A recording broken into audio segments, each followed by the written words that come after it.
Eh, yang saya share adalah apa nih? Oke, laporan pendahuluan yang saya share.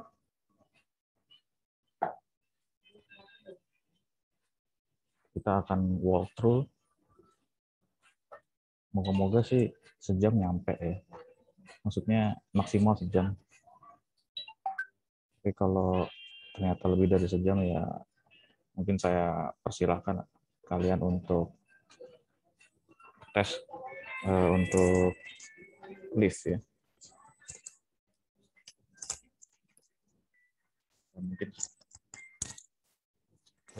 Mungkin saya akan tetap melanjutkan sampai batas yang tidak ditentukan.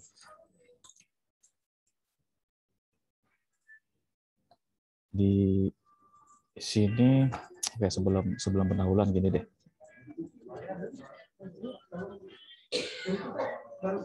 Saya mau kasih sistematikanya dulu ya.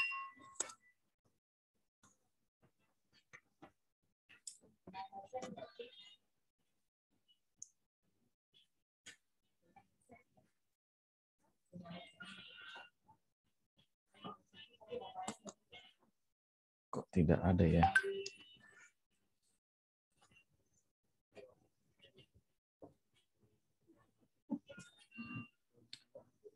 Oke, saya mau kasih kuncinya ya.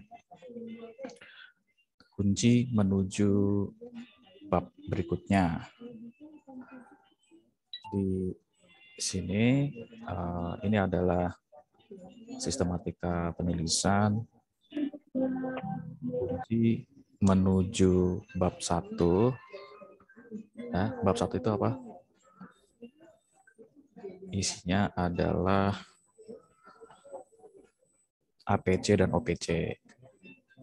APC dan OPC ini sudah pasti kuncinya adalah bill of material. Oke. Jadi kalau ini benar, maka APC OPC juga benar. Terus ini kunci menuju apa gitu. Kalau ini bukan kunci menuju bab yang per tahun. Yang per tahun ini kunci justru menuju hari gitu. Jumlah produksi per hari ini per tahun ini dibutuhkan untuk mencari per hari. Nah, per hari ini dibutuhkan untuk mencari apa?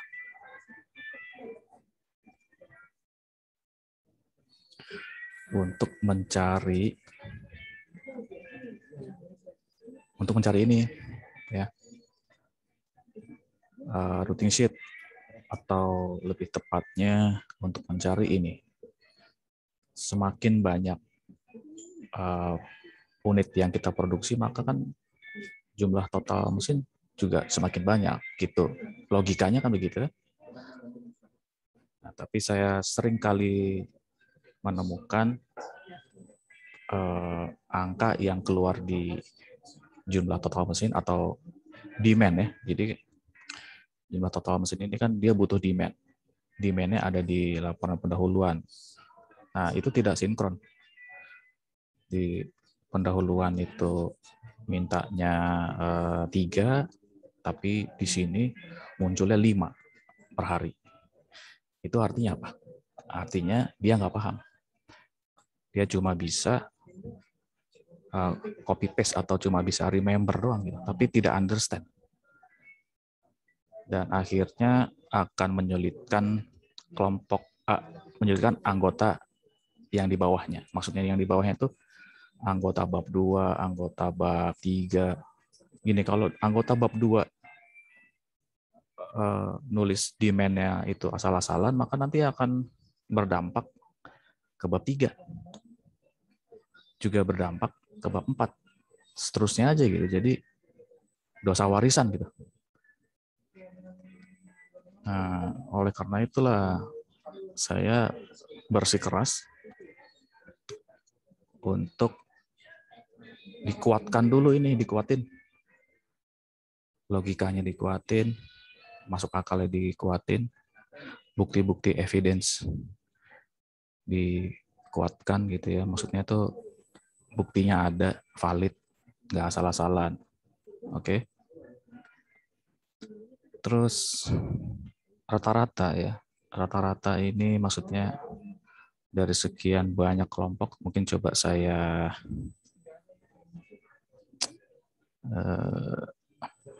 tampilkan ya. Kelompoknya itu ada berapa sih? Kalau saya kumpulin ternyata kalau kelompok itu ada 9, bukan 10. Jadi ada yang ngirim file ke saya, mengklaim dirinya adalah kelompok 10. Nah itu, kalau Anda bisa lihat nggak? Coba lihat. Cuma satu yang bukan rak. Semuanya rak. Gimana nih cara saya nilainya ini? Ya, rak buku, rak besi, rak sepatu. Oh, satu lagi nih, bukan rak ya. Ini bukan rak. Ini bukan rak. Yang 7 ini rak lemari pakaian. Bukan rak pakaian, tapi lebih tepatnya lemari pakaian yang dari kayu jati yang tradisional. Tapi ya semuanya rak gitu ya. Sangat disayangkan sekali tidak ada kreativitas nih. Angkatan 18. 2 dibanding 9 ya. 2 banding 7 ya. 7 kelompok itu rak dan lemari. Yang 2 bukan rak dan lemari.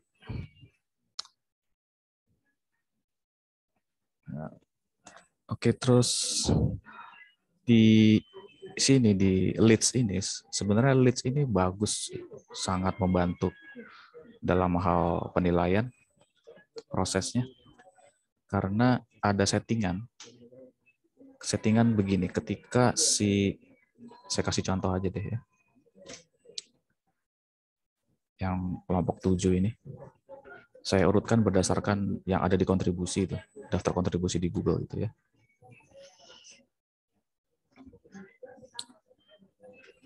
Siapa saja kelompok 7. Nah, ketika salah satu di antara kelompok-kelompok ini mengirim, maka yang lain tidak perlu dikirim dan tidak perlu dinilai. Jadi nilainya cuma 1 doang gitu. Nah, itu enaknya.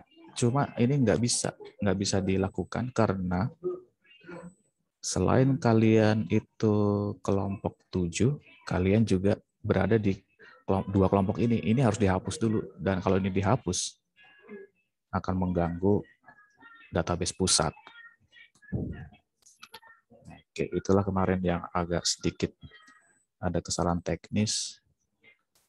Banyak yang nanya, Pak, saya kok nggak dapat nilai gitu. Apakah saya harus ngirim?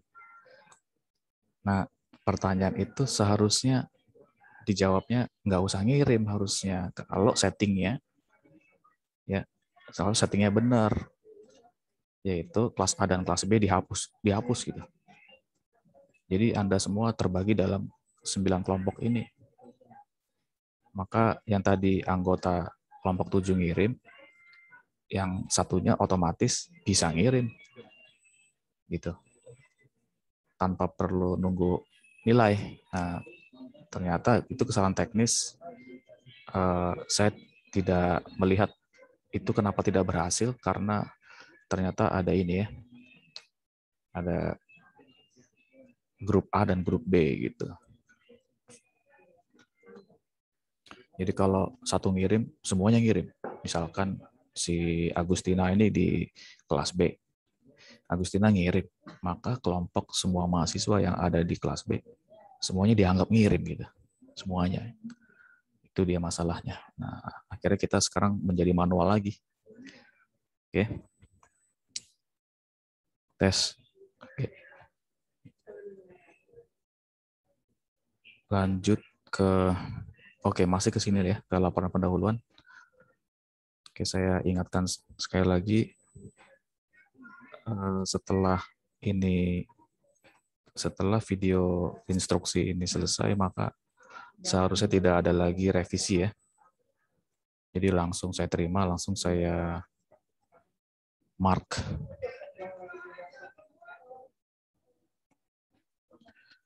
Kayak begini caranya saya menilai ya. Beserta apa namanya nih? Komen, beserta komennya nanti. Oke, Anda bisa lihat ya. Coba saya pastikan lagi, ini benar sih share-nya? Ya, betul.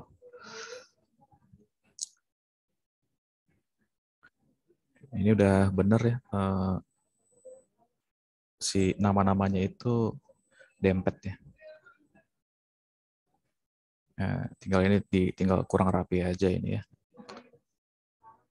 Jadi si Agustina ngirimnya seperti ini untuk laporan pendahuluan. Nah, pas yang bab satunya itu benar. Bab satunya seperti ini. Bab satunya udah rapi gitu. Kemudian Agustina ngirim lagi bab 2, balik lagi ke sini. Tolong dong itu dikoordinasiin ya. Ya, seperti ini. Jadi balik lagi seperti ini nih pas bab 2 ini. Tolong itu dikoordinasi atau gimana sih cara koordinasi kalian gitu.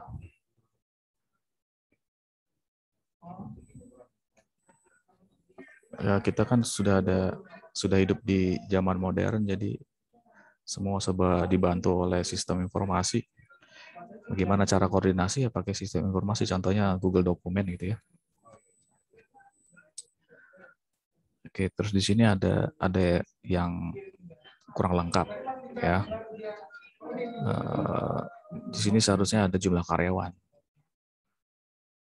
Jumlah karyawan itu mungkin di sini lah ya. Mau di bawah mau di atas, yang penting harus ada jumlah karyawan. Nah, jumlah karyawannya pasti kan kalian nanya dapat dari mana nih jumlah karyawan. Nah, itulah short story-nya saya bilang antara kayak pertanyaan, ini duluan ayam apa duluan telur? Gitu. Kalau disuruh laporan pendahuluan, kok ujuk-ujuk udah ada karyawan? Emang cara ngitung karyawan gimana? Itulah yang kemarin saya bilang dikosongin aja. Tapi bukan berarti di delete ininya ya. Yang maksud saya dikosongin tuh angkanya dikosongin. Terus siapa yang berhak menjawab jumlah karyawan? Yaitu bab 16. Siapa tuh anggota bab 16? Nah, kamu tanya anggota bab 16 udah ngerjain belum? Pasti jawabannya belum. Orang bab 15 belum, bab 14 belum, bab 13 belum. Terus saja.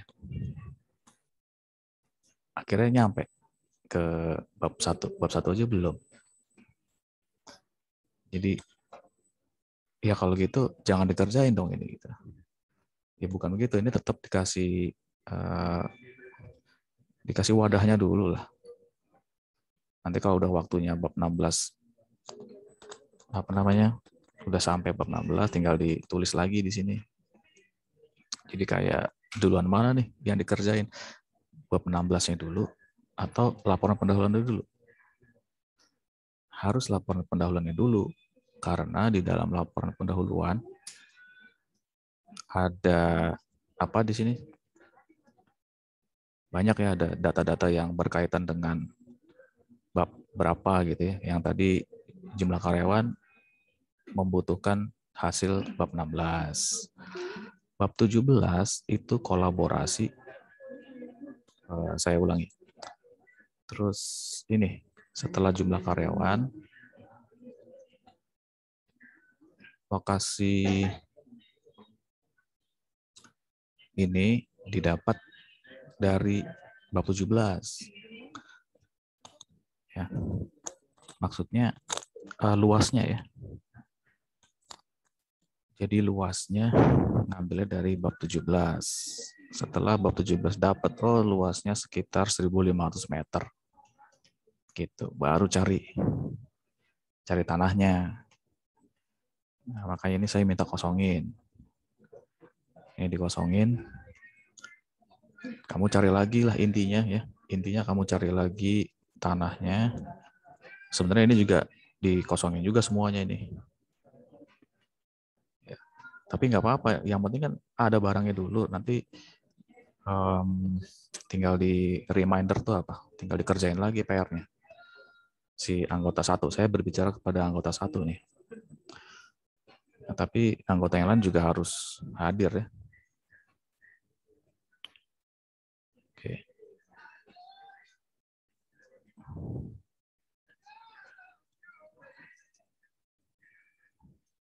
Oke, terus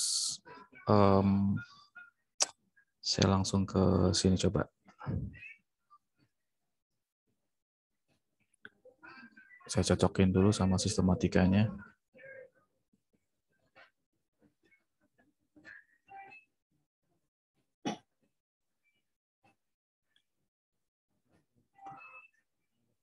Sebenarnya saya berharap dari kalian tuh ada yang nanya gitu. Yang nanya yang tadi, mintanya kok mintanya lokasi tanah, padahal kan belum dapat jumlah luasnya gitu. Kok nanyanya ini itu yang saya tunggu-tunggu gitu. Tapi nggak ada yang nanya mungkin karena kalian udah ngerti gitu. Akhirnya ngerjain, tapi ya ngerjainnya seadanya. Ya, kupling tanah dijual. Ini udah saya tulis nih. Bab 17. Tapi tetap harus dikerjakan gitu ya. Ini minimal wadahnya dulu lah, tulisannya dulu. Nanti kalau udah dapat ya ditambahin screenshot gitu ya. Ini tadi udah ada tadi yang laporan pendahuluannya. Nah, disinilah ini data yang penting untuk bab 1 dan seterusnya. Sama ini juga. Nah, kalau ini justru ini menunggu bab 17 dan bab 16 tadi yang ada jumlah karyawannya. Menunggu. Kalau ini memberi data ke anggota bab selanjutnya. Di tahun lalu itu ada ketidaksinkronan, jadi kayak kerja sendiri-sendiri. Tapi bukan di bab 1, 2, 3, bukan ya. Kerja sendiri-sendirinya tuh di bab 17 sama bab 12 kalau nggak salah ya. Jadi cara membangun pabrik itu tidak sesuai dengan antara bab 12 dengan bab berapa gitu, saya lupa. Jadi kayak kerja sendiri-sendiri gitu. Padahal disuruh kelompok kan. Oke, kita lanjut. Apa yang harus Anda perhatikan di sini? Oke, jumlah produksi ada. Tadi deskripsinya ada ya. Cuma ini kecil banget ini. Ini kecil banget. Dan saya yakin kalian juga nggak bisa baca ini. Kecuali diperbesar. Ini kecil banget ini. Saya juga meriksanya agak kesusahan. Ya, ini adalah pintu lemari. Yang sebelah kanan adalah badan. Di sini tidak ada salah atau tidak ada benar. Ini tergantung perusahaan ya. Contohnya komponen Suzuki motor dengan komponen Honda motor, meskipun barangnya sama, tapi namanya bisa beda. Gitu. Artinya apa? Ya suka-suka perusahaannya. Karena bom ini bukan konsumsi publik, dia tuh konsumsi internal. Gitu. Jadi kalau konsumsi publik kan harus sama standar. Tapi kalau hanya konsumsi internal, ya standarnya perusahaan masing-masing. Nah, karena lain-lain itulah si ini boleh saja, atau ini yang saya agak apa ya, agak bertanya-tanya badan lemari itu. Memangnya nggak bisa dipisah lagi selain badan gitu ya? Kalau nggak bisa ya sudah. Kalau saya sih bisa aja. Tapi ini tidak ada apa ya, tidak ada kesalahan kecuali cuma terlalu kecil aja ya.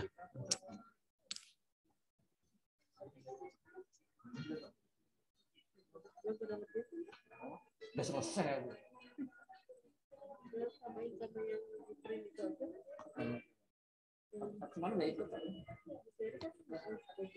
Terus di dalam komponen ini coba saya zoom dikit deh, bisa nggak?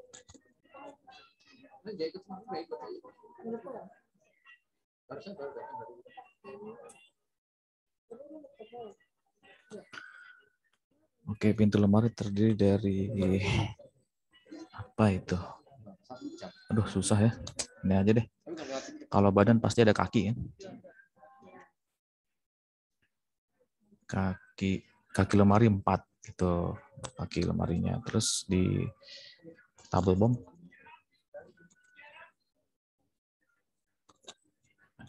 bomnya ada di mana nih?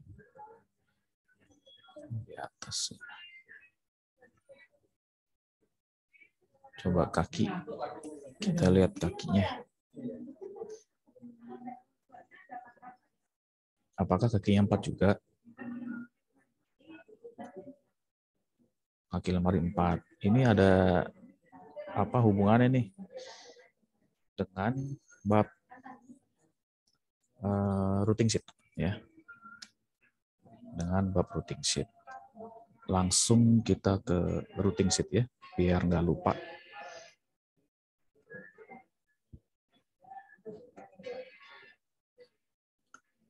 Routing sheet itu ada di bab kedua kalau nggak salah. Coba. Apakah 4 juga gitu maksudnya? Di routing sheet-nya apakah 4 juga?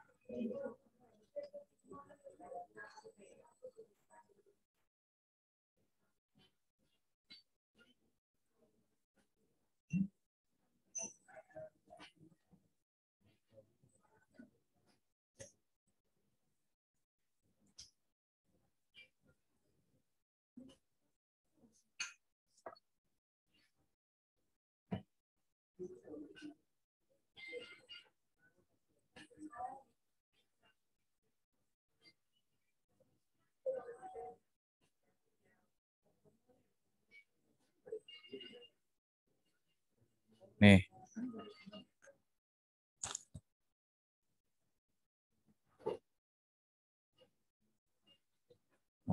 Semoga Anda bisa baca di sini ya. Kakinya 4 gitu. Benar. Tapi ini kenapa 11? 11 ini dapat dari mana? Saya tahu 11 dapat dari mana, ini pasti dari laporan pendahuluan yang mengatakan demand-nya adalah 11 tapi per bulan. 11 tapi per bulan. Ya.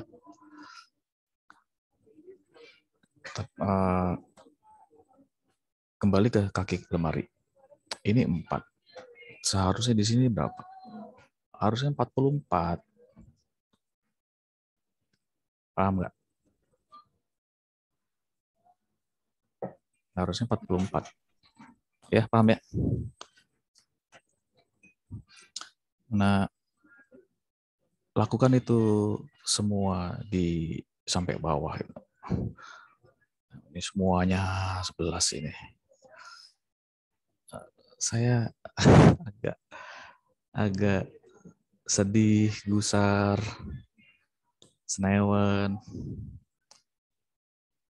Sebenarnya kuliahnya diajarin apa enggak sih? Nggak mungkin routing sheet nggak diajarin. Ini kan bab-bab awal gitu. Kalau bab-bab akhir nggak diajarin, itu saya masih bisa menerima gitu ya. Tapi kalau routing sheet nggak mungkin nggak diajarin, pasti diajarin.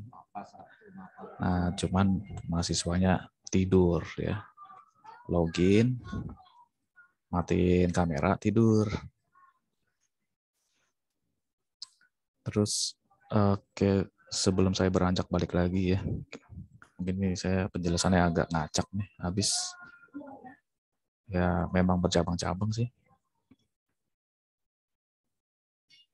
Apalagi yang aneh di sini ya. Oke. Oke, di sini saya kasih apresiasi karena ada ini. Materi saya salah. Ya. Materi saya nggak ada ini. Ternyata ini ada. Berarti artinya apa? Pasti udah diajarin. Oke.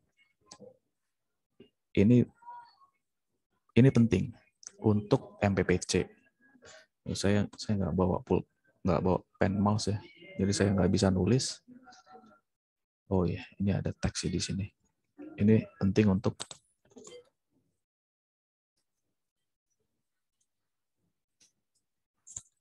apa hubungannya dengan MPPC? Ada yang bisa jawab nggak?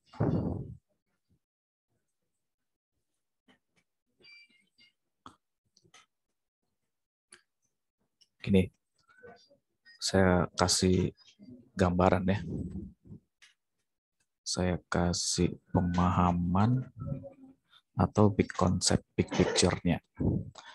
Seandainya memang ini dipaksakan menjadi satu, menjadi satu mesin. Oke, satu mesin. Terus ini MPPC-nya udah selesai belum nih? Kelompok 7. Ada nggak wakil di sini?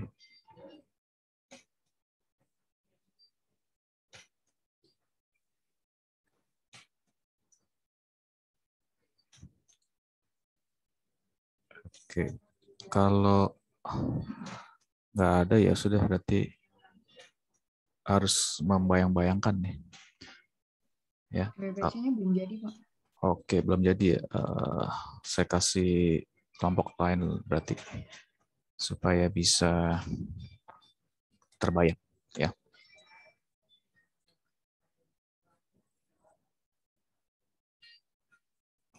Pendahuluan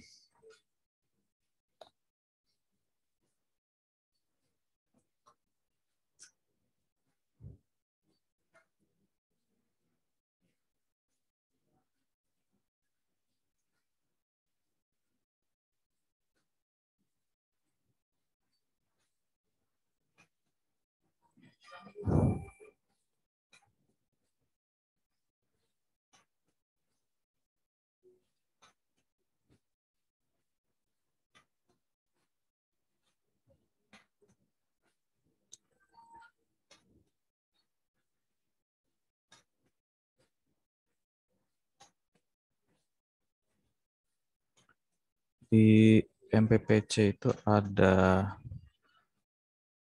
apa namanya jumlah operasi dan setiap operasi ada waktunya masing-masing ya kan. Oh, lagi loading ini. Ya. Oke, ini katanya udah dibetulin nih katanya.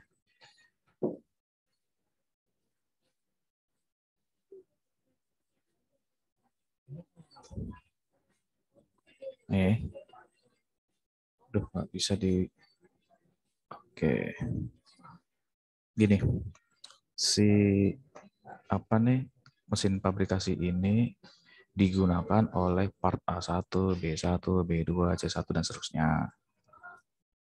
Nah, kalau tadi si kelompok berapa tadi ya? Kelompok 7 memang dipaksakan untuk mesinnya menjadi satu, maka caranya adalah satu. Berapa jumlahnya mesin? Berarti ya ini satu, satu, satu gitu kan? Satu, satu. Gitu aja terus sampai kanan ya. Terus dijumlah. Tadi berapa yang ada di sorry, ini harus saya tampilin lagi ya. Saya stop dulu recordingnya, saya pause dulu.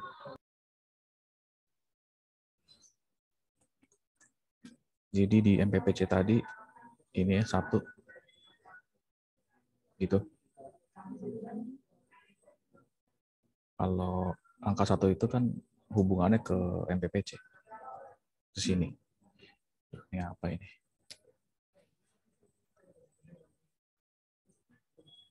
Itu kalau dipaksakan jumlah mesinnya 1,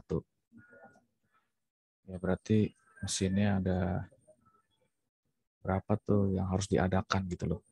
Kita harus beli mesin pemotong kayu untuk operasi kaki, yaitu berapa? 1. Terus untuk part penghubung kaki 1, untuk penghubung kaki depan 1. Itu aja terus 1. Lama-lama mesinnya berapa? Lama-lama mesinnya ada nih sebanyak ini 1, 2, 3, 4, 5, 6, 7, 8, 9, 10, 11, 12, 13, 14, 15, 16, 17 mesin. 18, 19, 20 mesin potong. 20 mesin potong untuk memproduksi 11 unit per bulan. Coba bisa nangkep nggak yang bikin gusarnya? 20 mesin potong itu digunakan untuk 11 unit per bulan.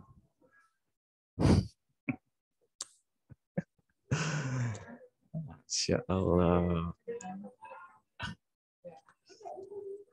Itu loh yang bikin. Ini sebenarnya ngerti apa ya? Ngerti apa males ini?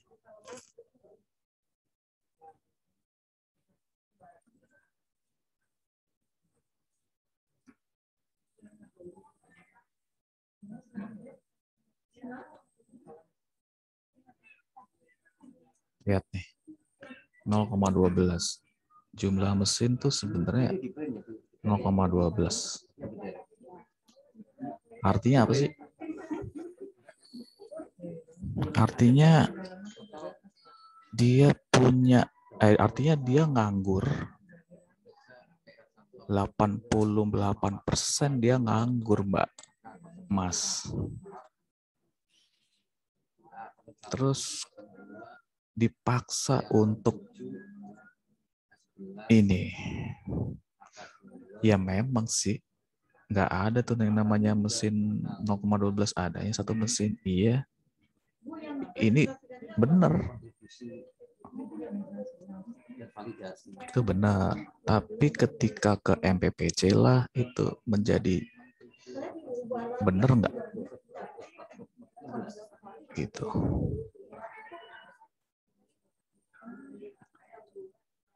Dari daftar periksa ya? Ya ini kan memang MPPC-nya orang lain ya.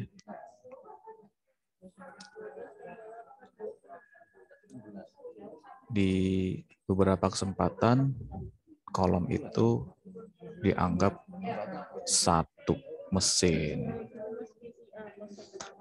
Nah, saya memberi petunjuk jangan pakai angka 1, tapi pakainya 0,12. Jadi nanti 0,12 ditambah 0,12 di sini, ditambah 0,12 terus saja.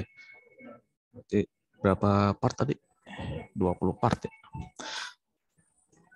Tapi ada juga sih yang tunggu di sini ada yang nggak pakai mesin potong ya. Mungkin pas perakitan kali ya. Nah, di sini juga ada pertanyaan dari saya, kenapa perakitan pakai mesin potong ya di sini. Saya pernah ngeliat di sini.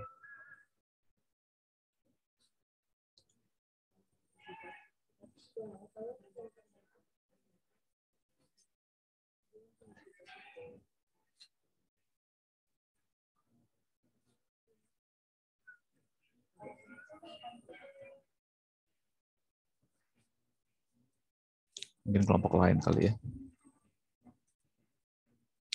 Oke, jadi maksudnya apa sih? Artinya si mesin potong M1 ini dia nanti bisa mengerjakan kaki lemari bisa juga, penghubung kaki kanan juga, kaki depan juga, dan seterusnya. Jangan sampai beli mesin satu untuk satu part. Satu mesin untuk satu part. Aduh, jangan sampai begitu ya.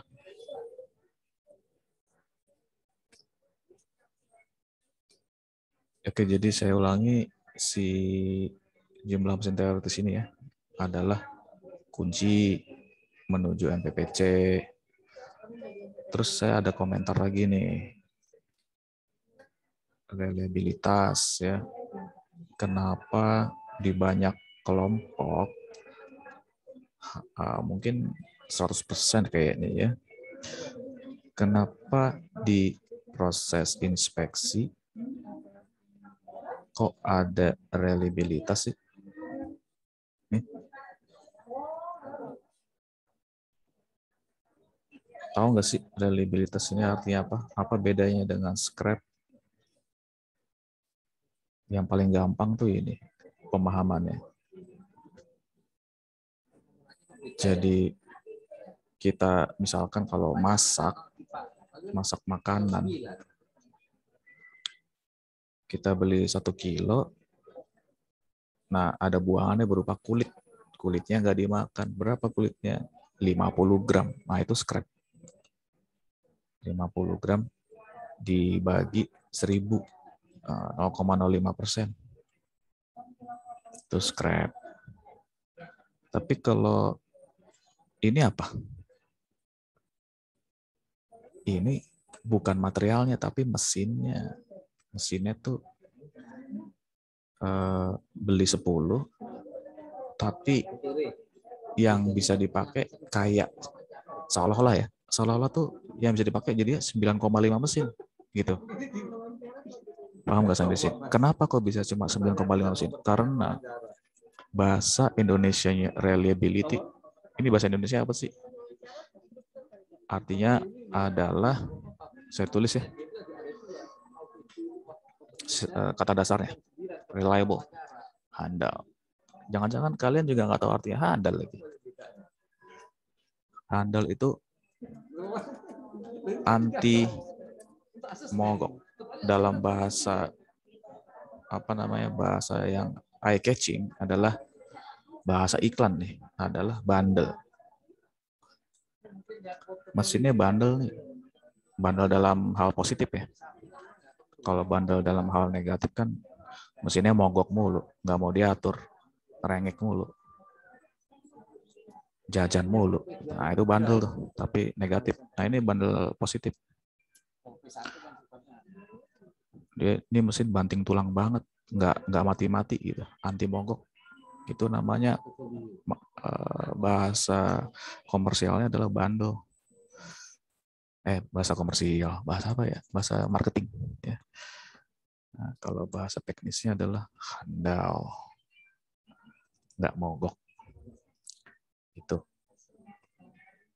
Tadi kan saya bilang beli mesin 10, tapi seolah-olah kayak 9,5 mesin.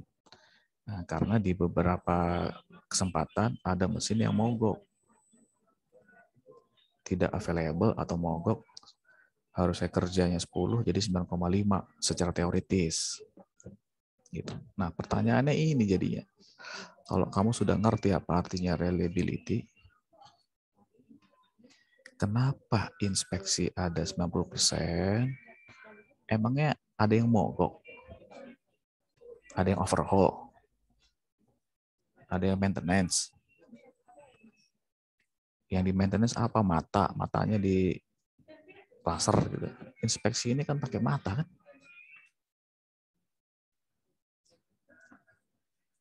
Kalau nggak pakai mata, ya pakai apa?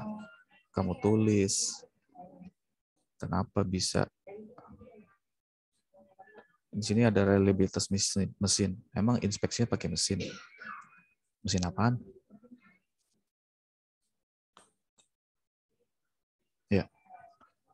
Misalkan mau pakai mesin pendeteksi warna. Boleh. Bisa. Mesin pendeteksi warna, nih warnanya pudar atau enggak.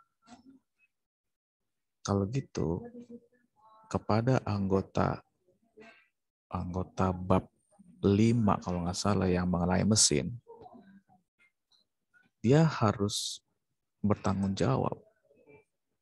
Maksudnya dia harus menerima beban yang diberikan oleh anggota bab routing sheet. Karena apa? Bab routing sheet kan tadi bilang, anggotanya bilang, iya Pak, ini saya inspeksi pakai mesin. Bener nih. Mesin ada pendeteksi warna, ada, saya tahu Android juga, handphone juga bisa. Aplikasinya ada. Bener nih, ya udah kalau gitu si siapa nih? Bab 5 nanti dia harus menyediakan ini. Nanti di bab 5 itu ada deskripsi tentang mesin-mesin. Tolong saya dikoreksi ya. Bab 5 atau bukan. Saya harus kembali ke halaman semuanya laporan ya. Ya kita pastikan sajalah ya. Apakah bab 5 itu tentang jumlah mesin atau layout mesin? Kalau bab 4 kan GT ya.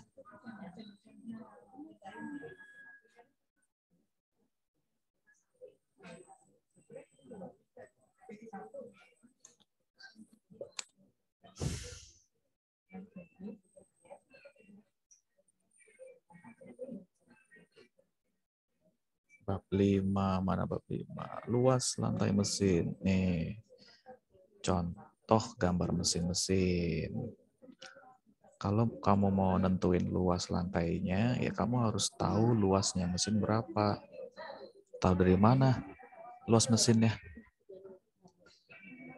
Tahu dari website namanya. Banyak marketplace paling lengkap, menurut saya paling lengkap adalah Alibaba. Ya, ingat tuh, mana di sini yang anggota bab 5? Anggota bab 5 harus harus bertanggung jawab sama mesin-mesin yang ada di sini. Ya.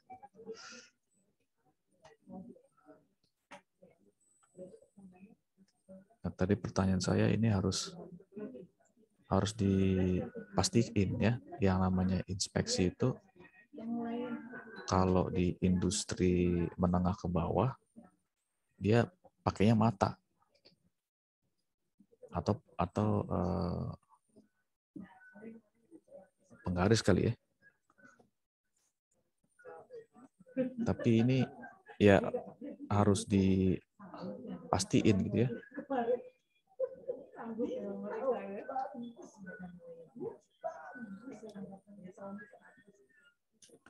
Jadi ini saya yang nanya, saya yang jawab gitu ya.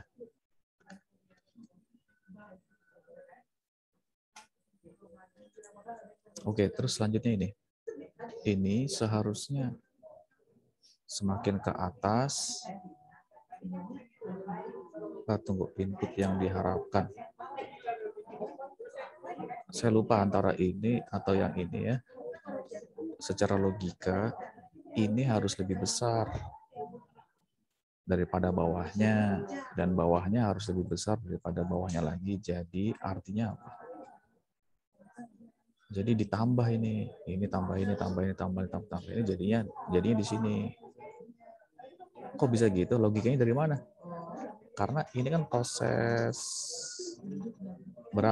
berantai, ya. Habis dipotong diapain? Dihalusin, ya. Habis dihalusin, dibuat pola. Habis dibuat pola, pembuatan lubang dan seterusnya. Ini kan memakan scrap. Harusnya begitu. Ini harusnya lebih besar daripada yang paling bawah ini. Apalagi ini udah pasti dalam bentuk yang sempurna, kakinya itu dalam bentuk yang sempurna. Ya berarti 11 kali 4 berarti 44. Nah, kalau ke atas 44 dikali 2%. Jadi input yang diharapkan sekian persen lebih, ya 2% lebih banyak daripada ini kan? Begitu nggak sih matematikanya? Kalau ada pengurangan 2%, ya. Nah, terus proses varnish ini kan dapat dari sini. Gitu. Nah, gimana caranya supaya dapat ini, supaya dapat 11,22 jika scrap-nya 2%? Nah, matematiknya gimana tuh? Ini kok sama 11,22. Aduh. Coba, kalau saya salah tolong dikoreksi deh ya. Itu logika ini gimana ya? Dia ini sebenarnya kan logik asalnya, semua tabel ini asalnya itu dari logik. Asalnya logikanya siapa? Logikanya si James Apple. Logikanya diatur, disusun menjadi tabel gitu. Ya. Apakah mahasiswa nggak boleh berlogika? Boleh. Justru itu logikanya harus disambung sama si James Apple. Nah, kalau ini ya tahu ini logik atau enggak gitu sih mahasiswanya nih.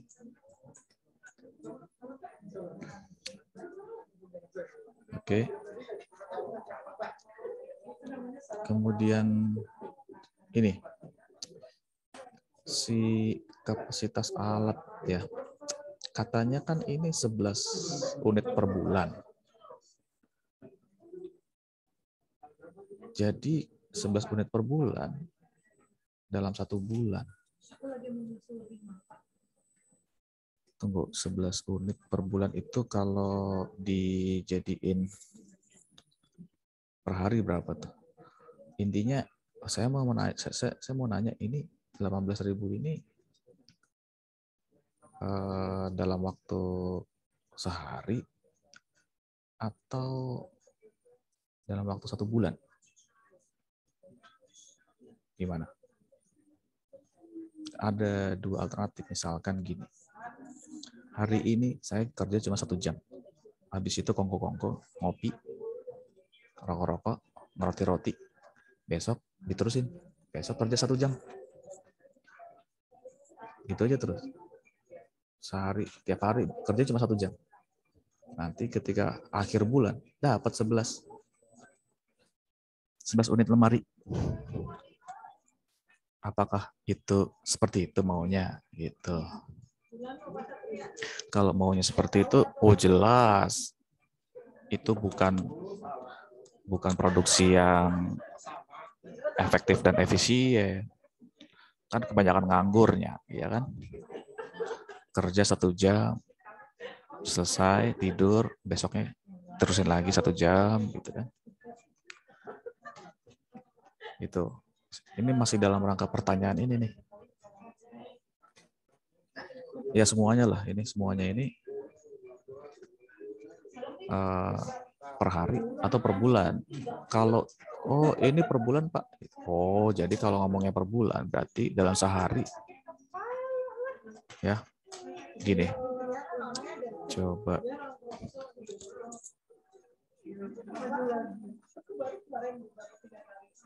Saya lagi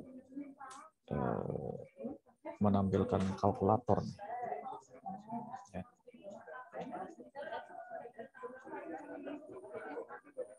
Di situ ada 18.000 ya. Motong kayu 18.000.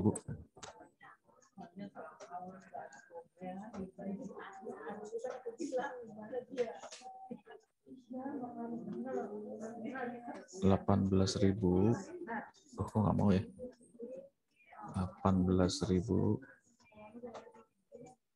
gitu.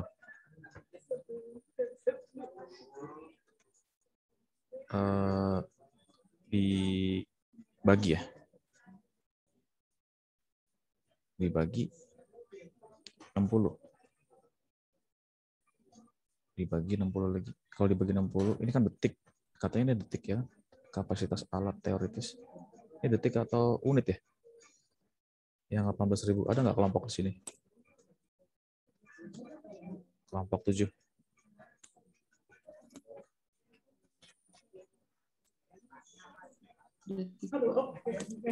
Detik. Kalau detik berarti dibagi 60 adalah 300. Berarti 300 menit. Terus dibagi 60. 5 jam. Bener nggak?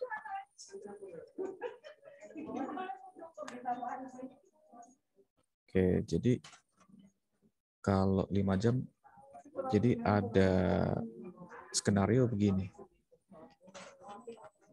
Nggak nyampe 1 bulan, itu udah jadi gitu. Ngerti nggak maksud saya?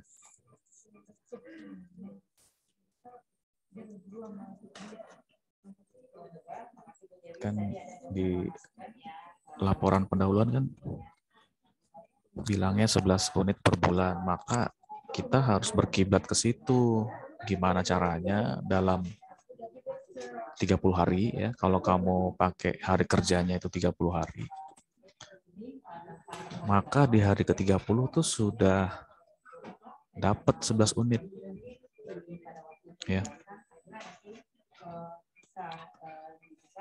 Nah, tapi kan di sini dalam waktu 5 jam itu dapat begitu, dapat 11 unit.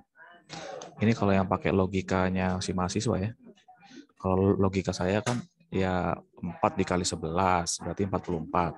Saya lagi menjelaskan, lagi mencoba menyelami logikanya si mahasiswa. Maka dalam waktu 5 jam kelar udah 11 unit. Nggak usah sebulan gitu loh maksudnya.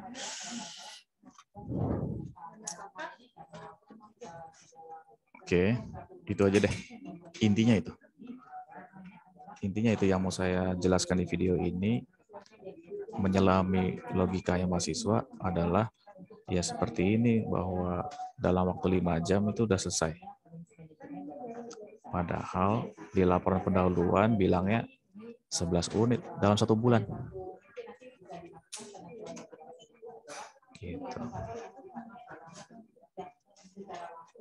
Ada pertanyaan nggak?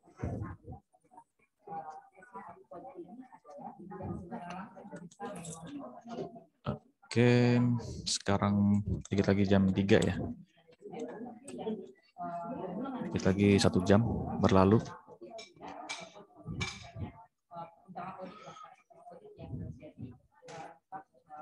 Waktu baku saya nggak terlalu menggubris. Ini kamu mau sama semua gitu ya, saya tidak terlalu menggubris. Ya paling saya cuma kasih komentar aja kalau ada yang tidak masuk akal. Misalkan waktu itu saya pernah melihat inspeksi itu butuh 10 menit. Begitu. Sementara proses yang lain motong itu bisa setengahnya, 5 menit. Masa inspeksi lebih lama daripada motong gitu, maksud saya. Itu harus saya beri komentar gitu. Gimana ceritanya gitu. Kalau ceritanya masuk akal ya udah, saya nggak jadi komentar gitu ya. Terus si waktu baku ini dapat dari mana? Ya, nanti ini ada hubungannya dengan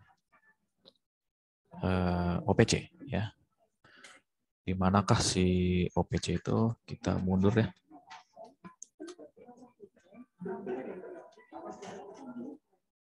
Ini OPC-nya. Nah, bisa lihat ke OPC-nya. Ya pokoknya di sebelah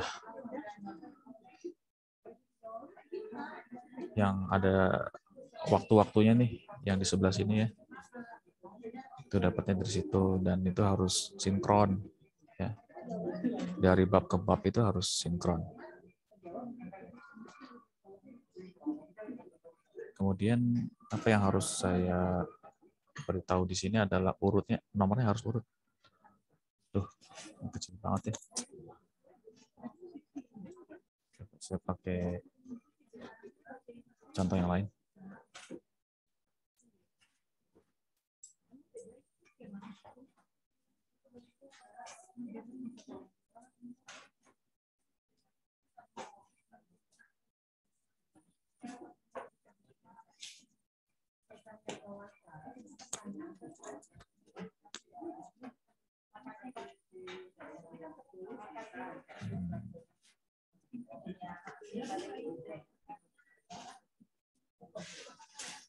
Ya, gini.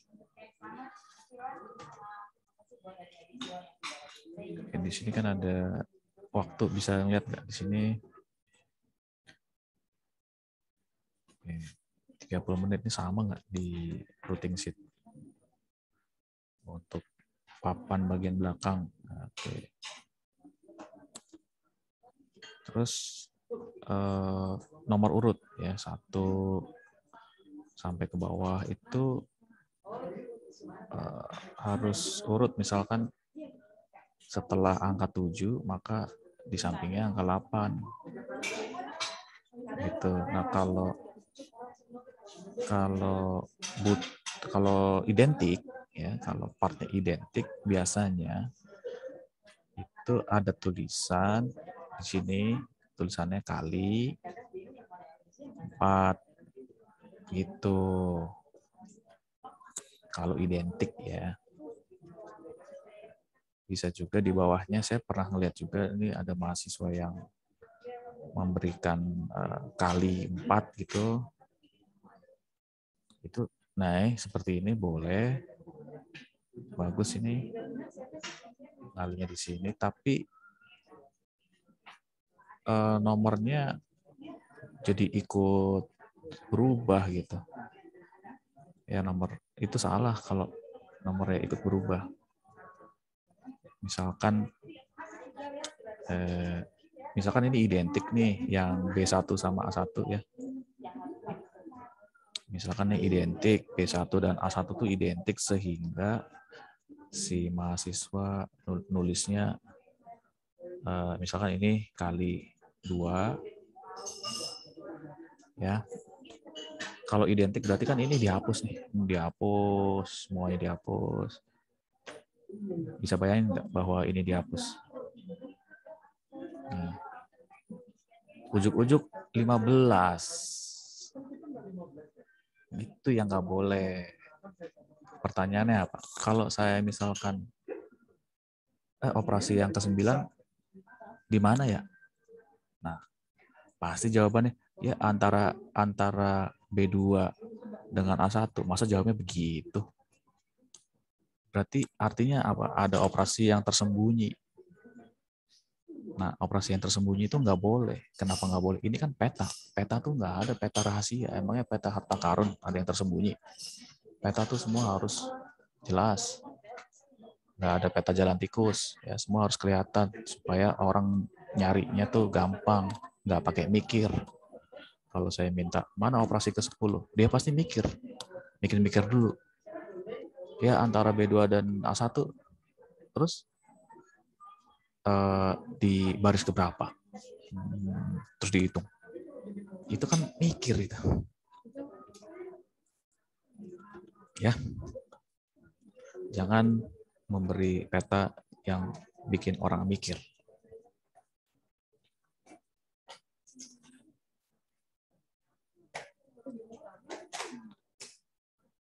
Oke, itu yang saya beri penjelasan di OPC ini. Ya.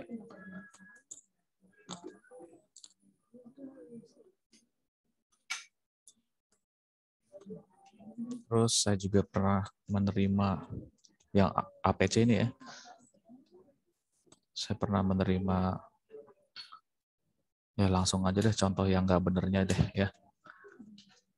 Ini bener apa enggak nih? Bagaimana saya bisa tahu bener apa enggak kalau sekecil ini gitu loh. Saya nggak bisa meriksa gitu. Jadi saya nggak tahu bener apa enggak. Jadi saya tembak aja deh. Ini juga salah ya. Wah, maksudnya seberapa persen salahnya? Yang pasti ya di bawah 100% lah kesalahannya. Di mana salahnya? Pertama, ini kecil banget. Saya nggak bisa meriksa, nggak bisa mastiin salahnya di mana. Terus yang kedua, nama komponen tidak ada. Nama komponennya ini cuma nomor doang.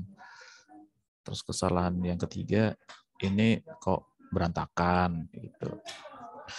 Berantakannya gimana? Ini ya berantakan nih. Tidak sejajar. Aduh, aduh, aduh. Nah, kalau ini kan sejajar nih, ini sejajar, bolehlah. Ini udah benar sejajar.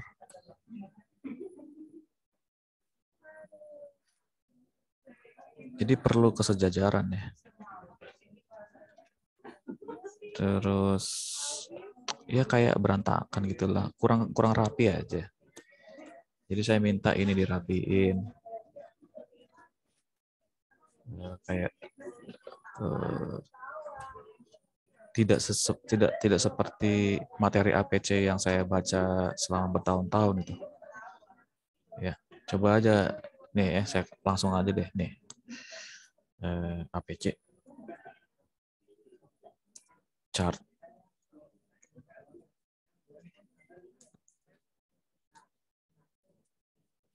assembly process chart.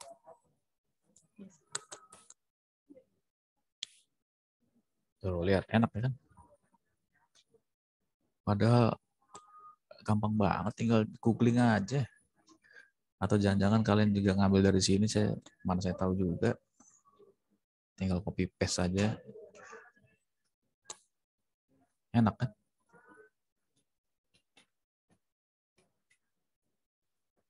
Nggak ada tuh yang berantakan satupun ya. Nah, si ini ngerjainnya kok gitu amat sih. Saya yakin nih yang ngerjain juga nggak bisa baca ini. Kalau kecilnya kayak gini.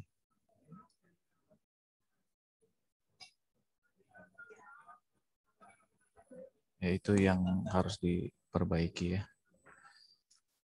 Di APC, terus kalau secara apa namanya, cara merakitnya jumlah ya, itu udah benar gitu ya. Jadi misalkan cabangnya gitu ya, cabangnya itu maksimal 2 setiap lingkaran. Setiap lingkaran cabang maksimal 2. Ya karena ini kan yang merakit bukan teknologi tinggi. Kalau teknologi tinggi, maka cabangnya bisa 3, bisa 4. Karena ini yang merakitnya manusia, maka cabangnya cuma 2. Yang ini tangan kanan, yang ini tangan kiri gitu. Yang ini tangan kanan, yang ini tangan kiri. Dapat ini, yang ini tangan kanan digabung dengan apa? Dengan ini tangan kiri. Nah, cuman ini ya kurang rapi aja lah ya.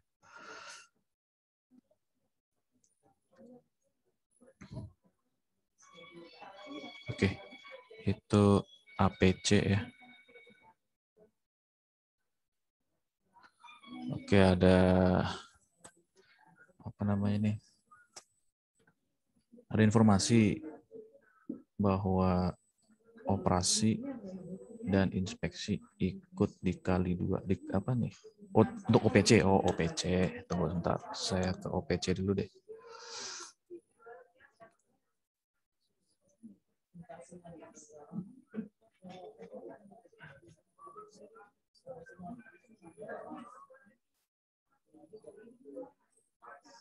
Untuk OPC, itu gimana sih bahasanya? Kalau dikasih bendera, nomor operasinya, dan inspeksi ikut dikali 2. Kenapa dikali 2? Inspeksi, nomor operasi. Dikasih bendera. Nggak ngerti saya ini tulisannya apa maksudnya. Bukannya ini saya udah jelasin di sini. Maksudnya apakah ini maksud dikali? Ini dikali. Iya Pak, jadi misalnya ada bendera di situ ada kali 4 atau kali 3 atau kali apa, ntar nomor operasi sama inspeksinya tuh kalau ada dikali juga Pak sesuai dengan dia dilakukannya berapa kali gitunya Pak. Jadi misalnya dia dikali 4 berarti Kamu nanti bisa untuk share screen nggak? Nggak bisa saya ya? lagi nggak bisa Pak. Coba saya pindah dulu sini. Ini mana yang dikali 2 ini? Di sini dikali 2 yang di operasinya. Yang lagi dia ada benderanya Pak. Coba tadi yang ada bendera. Bendera. Ini bendera ini. Iya Pak. Iya, ini dikali 2 apanya? Di atas bendera tuh pasti ada kayak operasi atau apanya. Nah, di bagian situ tuh operasinya tuh misalnya dia di benderanya dikali 4, berarti operasi itu dilakukan 4 kali gitu Pak. Makanya operasi yang dikasih bendera itu nanti ada lengkapnya gitu. Jadi karena dia dilakuinnya tuh beberapa kali gitu Pak. Diajarinnya begitu ya?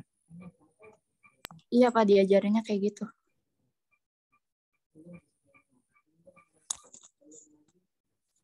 Ya, tinggal itu tadi pertanyaan saya.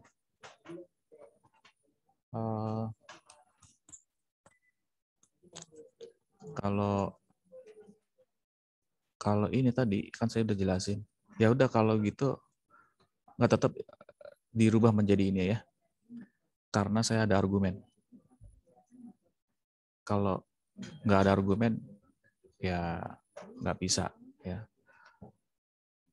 Ya argumennya ini tadi gimana cara nyari operasi ke-10 kalau ini misalkan diumpetin. Pasti dapat, saya tahu operasi 10 tuh pasti dapat. Tapi kan mikir kan. Nah, Tapi kan setelah itunya dikasih kayak tanda bendera gitu Pak. Jadi tanda benderanya itu tuh ngasih tahu kalau misalnya operasi itu tuh dilakukan misalnya di dalam benderanya 4 kali, berarti operasi itu dilakukan 4 kali gitu Pak. Jadi untuk nilai iya, nilai intinya loncat kan. Kamu tadi udah bilang sendiri bahwa angkanya loncat, iya. Misalkan dari operasi 7 gitu, dia loncat ke operasi ke-15 kan? Loncat kan? Tadi kamu bilang? Iya, karena dia dilakukan beberapa kali operasi, Pak. Iya. Dilakukan beberapa kali. Iya, saya paham. Iya, jawaban kamu benar, karena dikali 2 operasi. Kalau dikali 100 operasi, nyahok dah. Dikali 100 operasi. Terus saya nanya, operasi ke-45 yang mana ya? Tetot. Kesusahan kan? Makanya jangan diloncat. Kalau cuma 2 sih, iya bolehlah. Tapi kalau banyak. Jadi saya maksudnya di sini untuk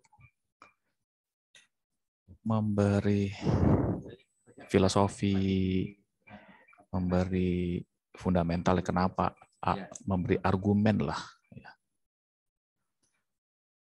Jadi tidak cuma like or dislike, ini bukan masalah like or dislike, ini masalah bagaimana cara pakai yang efektif. Kita kan sudah diajarkan di gambar teknik tuh ya komunikasi grafis. Bagaimana caranya mengkomunikasikan antara 2 orang, antar 3 orang dengan cara yang efektif. Nah, dengan gambar teknik maka diperkenalkanlah simbol-simbol, diperkenalkan gambar-gambar, grafik, dan seterusnya. Itu komunikasi grafis. Nah, kalau saya bilang tadi, kalau dikalinya nggak usah 100, dikali 10 aja lah. Gitu. Terus saya minta, ini kelihatannya misalkan di kejadian di lapangan, ada kesalahan operasi yang kira-kira kayaknya disebabkan oleh salah desain. Di operasi keberapa? Waduh, ini operasi keberapa ya? Soalnya di sini nggak ada gitu. Kenapa nggak ada? Kan loncat gitu. Kenapa nggak ada? Nggak ada karena loncat. Dia tuh berada di antara gitu. Di antara partnya si mana dengan part. Pokoknya di antara itulah. Karena dikali 10, oke. Oh, di antara dikali 10 dong. Iya, ya udah kita hitung dulu. Aduh. Pokoknya loncat tuh nggak boleh dah. Ya. Kenapa saya bilang nggak boleh? Itu argumen saya. Kita ini sudah belajar gambar teknik, komunikasi grafis yang efektif dan efisien. Jangan bikin orang mikir ya.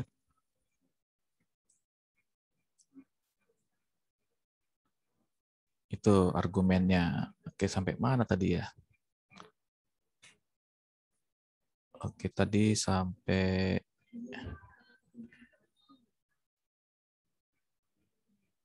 sorry. Saya agak oke, tadi kan sampai sini nih, ini harus dibetulin lagi deh. Oke, kalau gitu nih saya mundur terus. Ini 11 piece per bulan. Oke.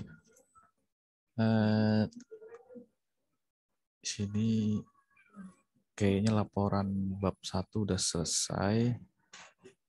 Atau sorry, pendahuluan ini semua sudah saya jelaskan kan kaitan-kaitannya bahwa ini dibutuhkan oleh MPPC atau dibutuhkan juga oleh routing sheet. Routing sheet dulu lah, routing sheet. Nanti hasil dari routing sheet dipakai oleh MPPC gitu. Ini dapat ini untuk kepastian di mana routing sheet kan di bill of material tuh ada tabel BOM yang mengatakan make or buy gitu ya. Saya pernah menemukan di kelompok mana gitu ya, saya lupa. Di tabel BOM-nya bilangnya buy, di OPC-nya dibikin loh katanya buy gitu. Kalau buy itu artinya tahu beres, tinggal pasang doang gitu, nggak ada operasi. Buy itu nggak ada operasi ya. Contohnya kalau mau beli beli material kayu gitu, raw material beli buy. Oh ya jelas raw material kan buy. Masa kita bikin pohon nanam gitu kan nggak mungkin.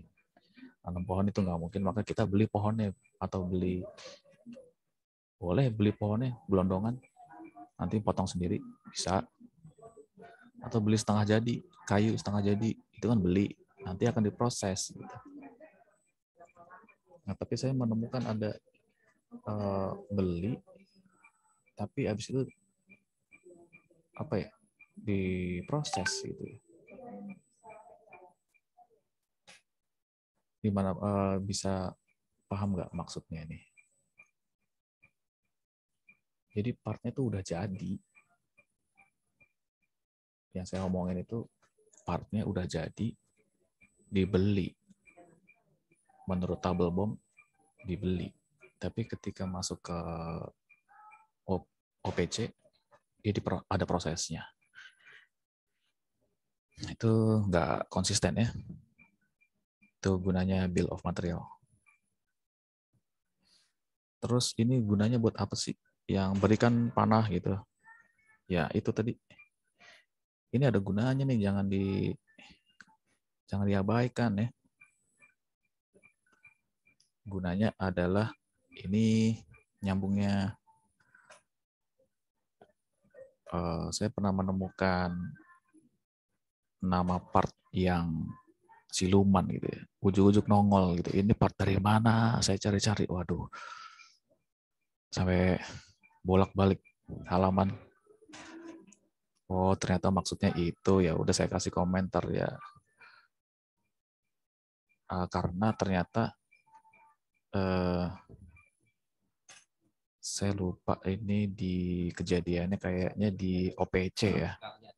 Jadi antara ini ya, nama yang ada di OPC dengan nama yang antara di dua ini, atau di tabelnya, di tabel bom ya, di tabel bom itu beda dengan OPC. Dengan OPC itu bab 1.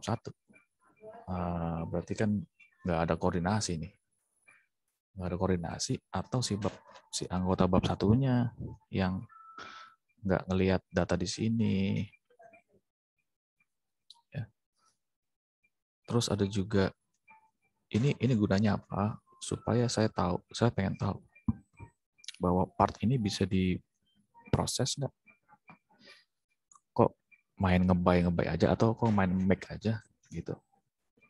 Itu kejadiannya di rak tingkat. Seingat saya di rak tingkat itu tidak ada panahnya. Nah, sehingga memeriksanya untuk butuh kepastiannya agak sulit ya.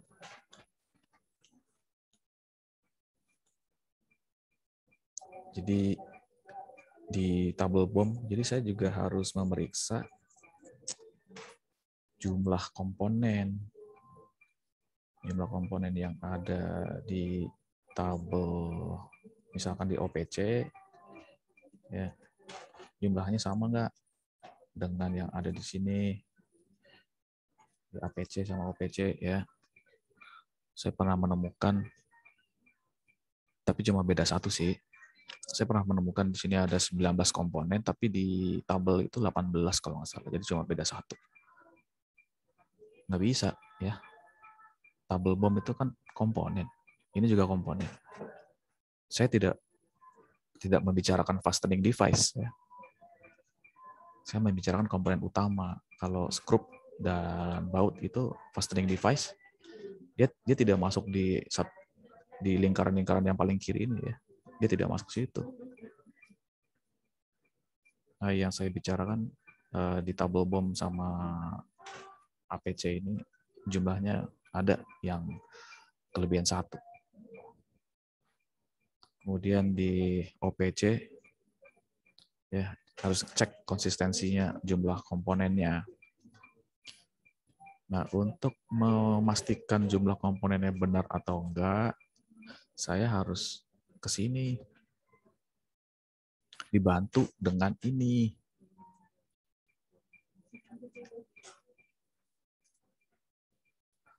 Ya, saya nggak saya catat sih kelompok yang mana ya, tapi yang pasti di tabel bomnya itu ada kayak komponen misterius gitu loh. Ya. Apalagi nih, ini semua ini penting loh sebenarnya. Contohnya kalau ini ya, ini nanti hubungannya ke material handling. Ya, material handlingnya mau pakai orang atau pakai mesin. Nah, kira-kira beratnya berapa? Berat lemarinya kalau jadi. Nanti diangkutnya pakai apa? Sebenarnya semua ini ada, termasuk si ini juga di material handling, jenis material, semua tuh ada kaitannya sebenarnya. Cuma tinggal mau diseriusinnya sampai seberapa dalam gitu. Sampai seberapa dalam akan diseriusinnya. Gitu ya. Kita sudah bahas laporan pendahuluan, OPC, APC, routing sheet.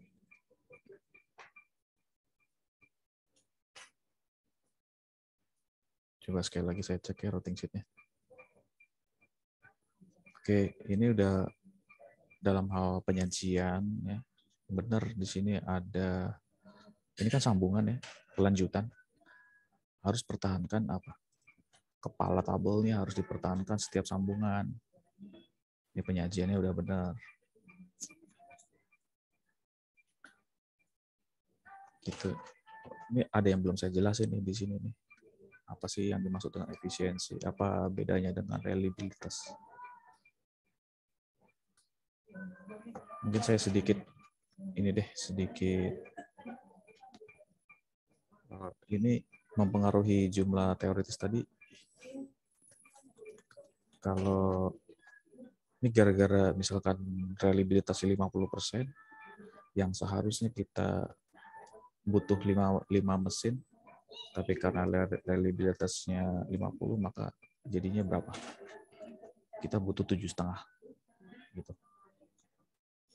7,5 mesin.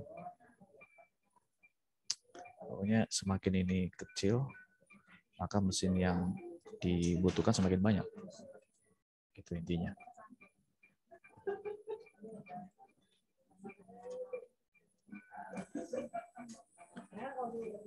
Kemudian ini ya.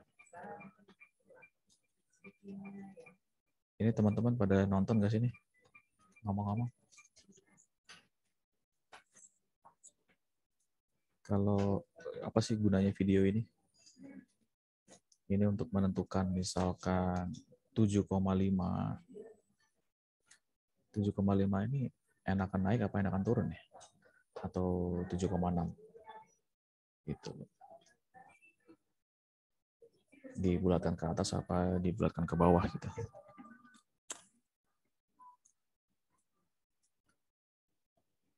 Itu ya ditonton di sini. Kalau pengen tahu. MPPC sudah ada videonya. Nah, sekarang ke grup teknologi ini yang agak saya antisipasi atau wanti-wanti atau khawatir ya. Dia ini sebenarnya butuh heterogen part, atau lebih spesifiknya heterogen operation. Jadi ada sebab akibat gitu ya. Di WhatsApp saya sudah jelaskan, hindarilah part yang cetak. Hindarilah part cetak.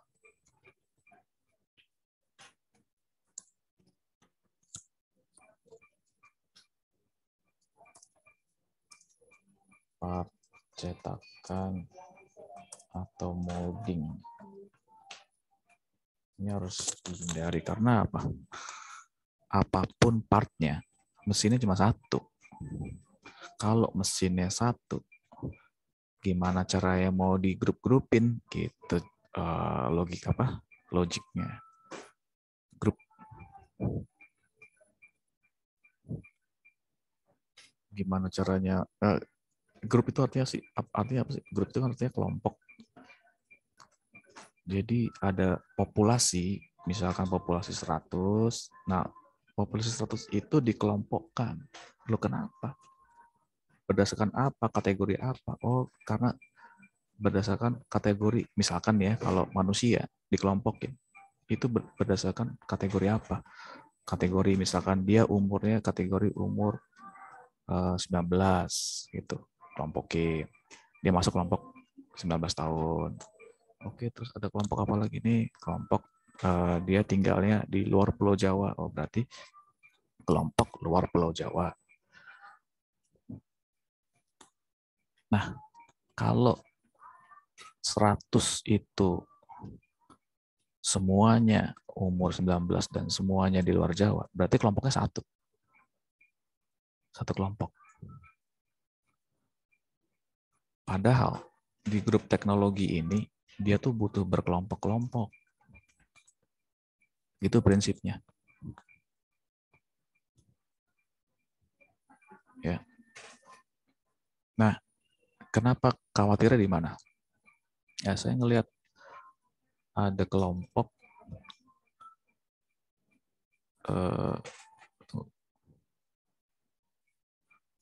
saya khawatir gitu ya.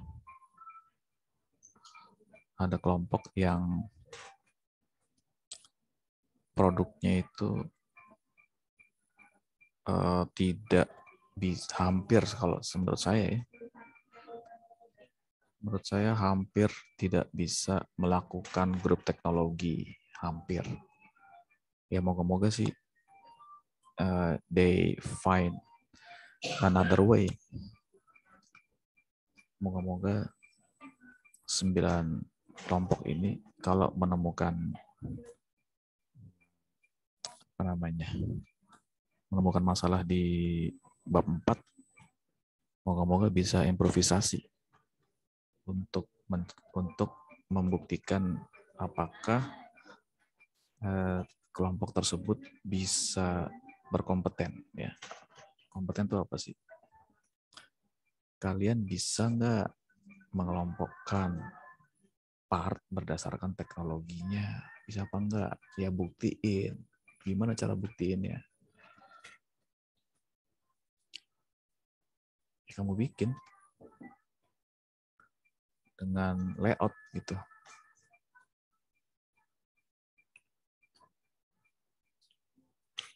Layout, contoh layoutnya itu ya, layout exclusive gitu. Mau buktiin. Nah, bagaimana bisa buktiin kalau partnya itu homogen? Gitu. Nah, terus solusinya gimana? Kalau ternyata sudah terlanjur. Jadi solusinya ada 2.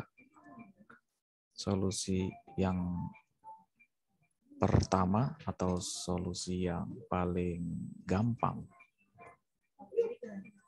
Saya nggak tahu ini gampangnya adalah relatif ya. Yang pasti ada 2 caranya. Pertama adalah ganti judul. Saya nggak tahu nih ganti judul gampang atau enggak. Yang kedua adalah improvisasi, produknya dimodif, diada-adakan. Misalkan produknya itu cetakan, ya. Produk cetakan kan mesinnya cuma 1, mesin molding doang. Nah, gimana caranya supaya bisa GT? Ya diimprovisasi, ditambahin part lain, ditambahin baut, ditambahin besi, ditambahin handle, ditambahin magnet, ditambahin lampu, pokoknya ditambahin lah supaya rame. Supaya cetakannya itu rame, nggak cuma plastik doang yang dicetak. Gitu. Nah, pilih mana tuh? Mana yang gampang? Ganti judul atau nambahin fitur-fitur gitu. Nambahin fitur-fitur yang membutuhkan part lain. Supaya apa? Itu tadi, diada-adakan. Supaya bisa mengelompokkan. Misalkan nih ember ya, misalkan ember. Ember itu kan punya gagang. Dia ternyata bukan hanya plastik, tapi dia juga besi. Untung gagangnya besi. Coba kalau gagangnya plastik, ya pasti mesin molding lagi. Kalau mesin molding terus, gimana cara kelompokinnya gitu. Berarti kelompoknya gede banget. Satu kelompok isinya molding semua. Padahal di grup teknologi ini dibutuhkan lebih dari 2 kelompok untuk membuktikan kamu bisa mengelompokkan nggak.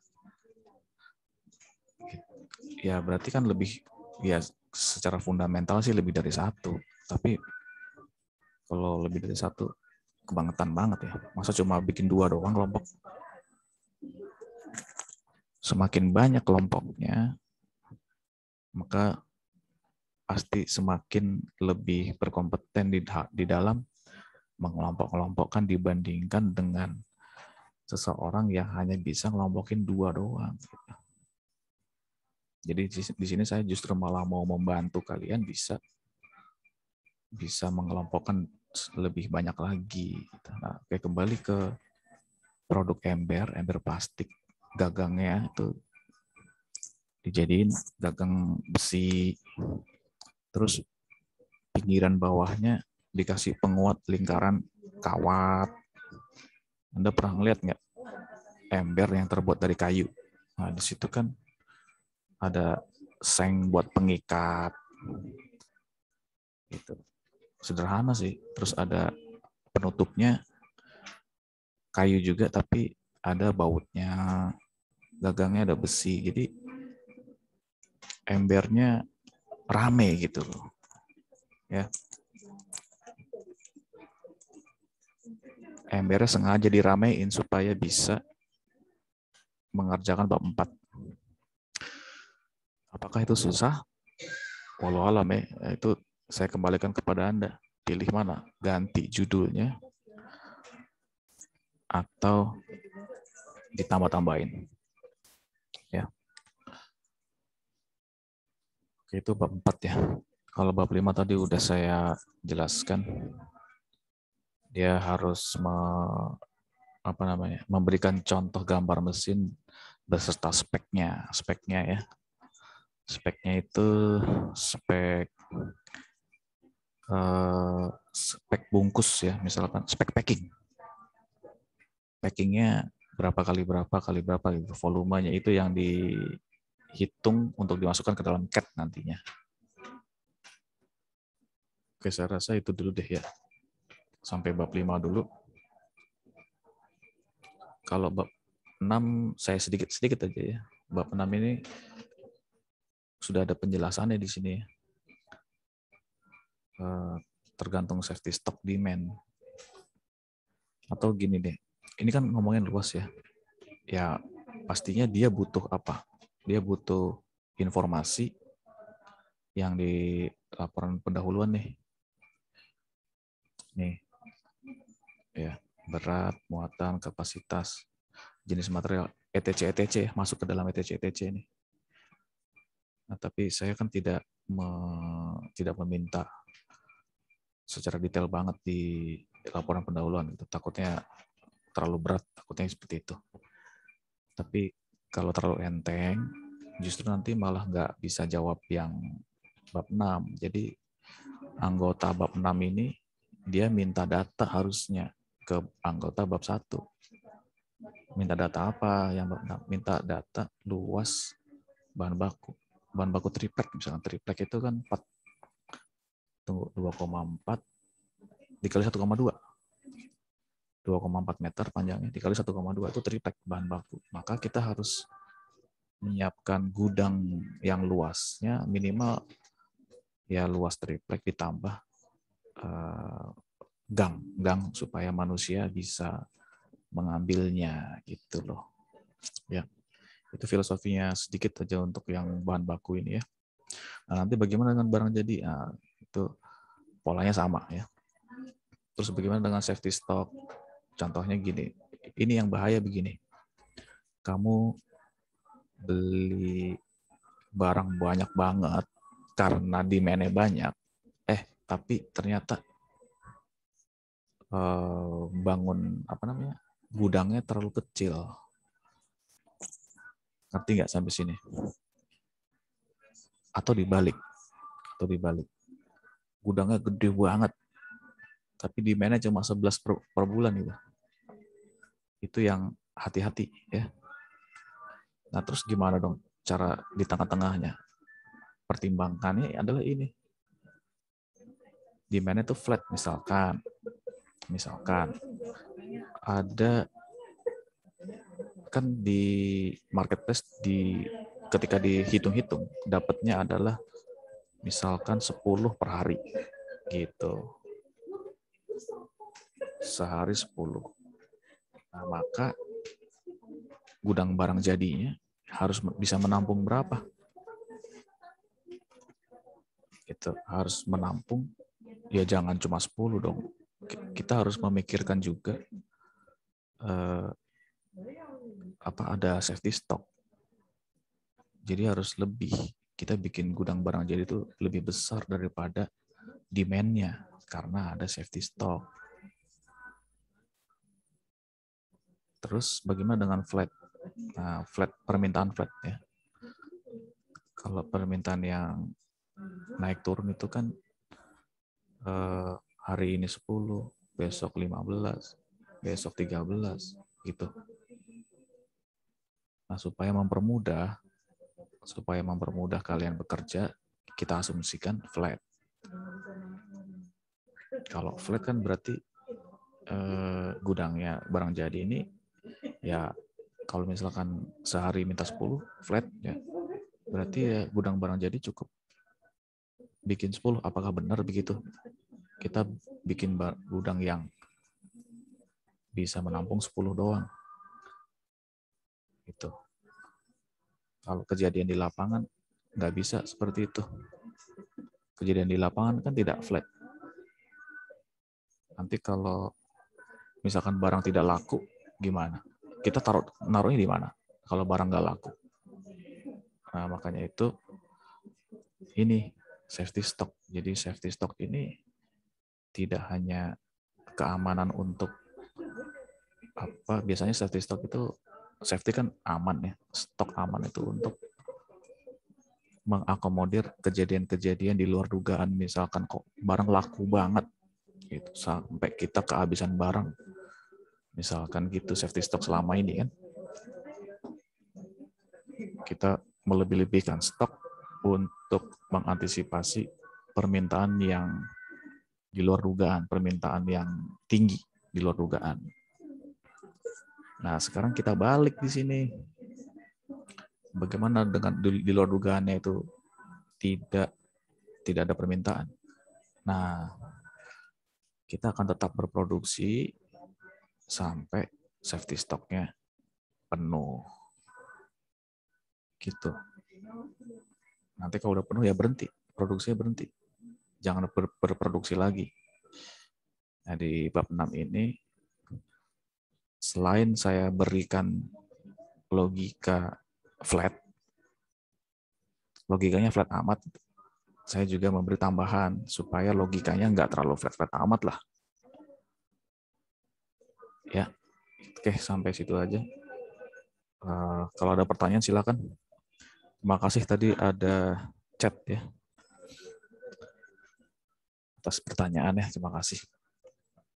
Oke, sekarang kalau tidak ada pertanyaan, kita sampai di sini ya. Durasinya udah cukup lama. Saya tunggu. Oke, ada yang bertanya apakah recordingnya di-share atau enggak? Pastilah. Saya upload di Leads ya, saya upload di course ini. Cuman saya lagi di hotel ini, agak butuh waktu gitu ya. Nanti akan saya kabarkan lah. Baik, terima kasih atas perhatiannya. Kalau ada pertanyaan bisa ke grup ya, ke WA grup. Dan apabila ada salah-salah kata yang pasti ada salahnya, saya mohon maaf, saya mohon undur diri. Wassalamualaikum warahmatullahi wabarakatuh. Silahkan live ya. Terima kasih, Pak. Yuk, makasih juga.